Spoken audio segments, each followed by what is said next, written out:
pag-usapan natin itong plastic na pastor na ito. No? Ako talagang medyo ayoko talagang tawaging pastor to. Talagang kinikilabutan ako eh. No? So tawagin na lang natin siyang congressman hindi nanalo. Oh, tandaan po natin, talunan to, hindi ito nanalo. Kaya putak ng putak eh. Kasi ang nagpanalo dito, hindi talaga panalo to. Talagang pinaupo lang ni Garcia. So that position belongs to Garcia.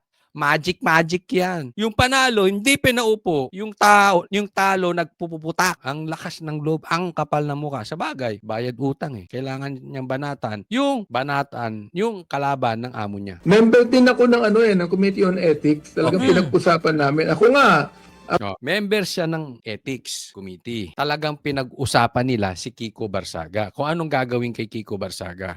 Ano ang gagawin kay Kiko Barsaga? ako talaga ang gusto ko dyan, expulsion na yun. Hindi lang suspension. Gusto niya expulsion. Bakit? Okay. Kasi you can suspend him. Hindi naman titigil magsalita yan eh. Magsasalita pa din yan eh.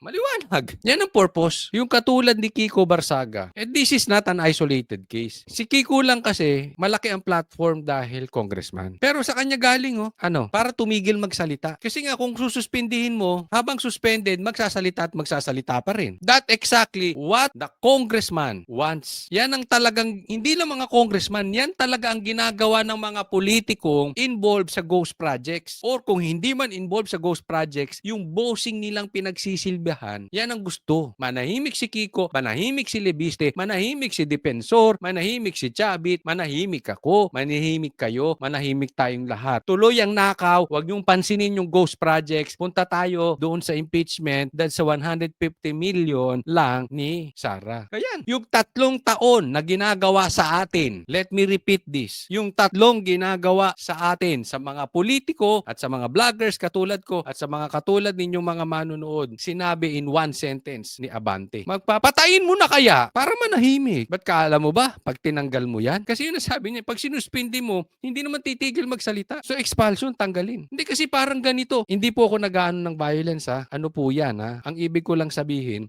ganyan ang gusto nyo sa Pilipino eh. Manahimik. Huwag natin pag-usapan yung ghost projects. Huwag na kayo. Wala nang freedom of the press. Wala nang freedom of speech. Kalimutan na natin yung Bill of Rights. Yan ang gusto nilang mangyari. Ano kayo? Diyos? Hindi Diyos ang tingin nyo sa sarili nyo. Kayo na lang ang tama. Alright. At meron pa nagsasabi na sana maging compassionate kami because Ayan. Tingnan mo tong animal na to. May mga nagsasabi maging compassionate o maawa naman kayo kay Kiko dahil ano?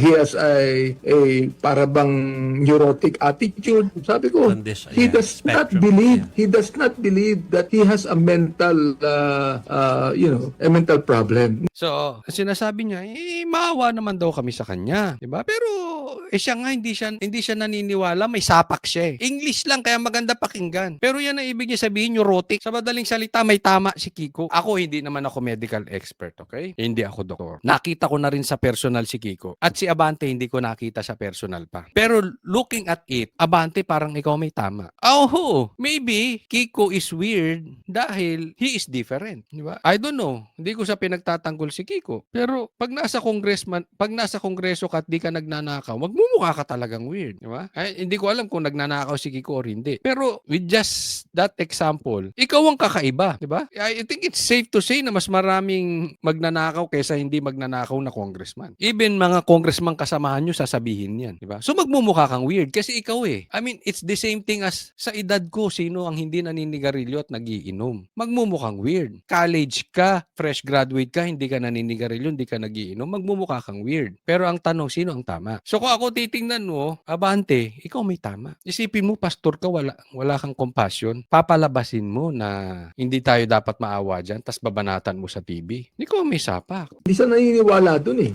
Ano po kung masasabi nyo sa sinasabi? Hindi siya naniniwala doon. Bakit? Sino magsasabing may sapak? Di ba yung doktor? Doktor ka ba? Ngayon, kung meron kang ebidensya na maglalabas ng medical na may sapak ito at ito'y dapat nasa ospital, wala sa Congress, di labas ninyo. But for the meantime, inaakusahan mo eh. So, sasabihin ko sa iyo ito, an accused is considered innocent until proven guilty. Hindi, di ba? Oh. Sabi ng iba na freedom of speech. Well, we allow that. In fact, sinabi ko pa nga na kapag pinilit natin siya na magkaroon ng medical expert na tumingin sa kanya, that might even violate. Ang gago mo talaga. Ang gago nito. Pinipilit yung medical. O, hindi ba? Ba't hindi mo? Ang tanong, bakit hindi ba magkaroon ng freedom of speech? Hindi nyo siya bayaang magsalita? Ba't gusto nyo patahimikin? Dito ka na naman sa mental. Sa mental aspect ni Kiko. Eh baka mag-exam kayo niya. Mas matalino sa'yo yan.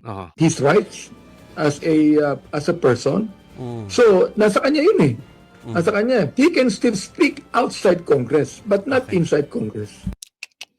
Ayan po. So nakikita nyo ang mukha ng Congress. Grabe. Sa Senado, we have Tito Soto and Lacson controlling the narrative. Diyan sa Kongreso, we have Abante. We have the likes of Abante na kinokontrol lang Hindi kayo pwede magsalita dito. Kami ang bossing dito. Bigyan ng maleta to. Bigyan ng Rimowa. Ang kapal ng mukha nito. Ayokong tawagin talaga tong pastor pero pastor daw siya eh. Ayoko siyang i-judge patungkol dyan, but I don't think so.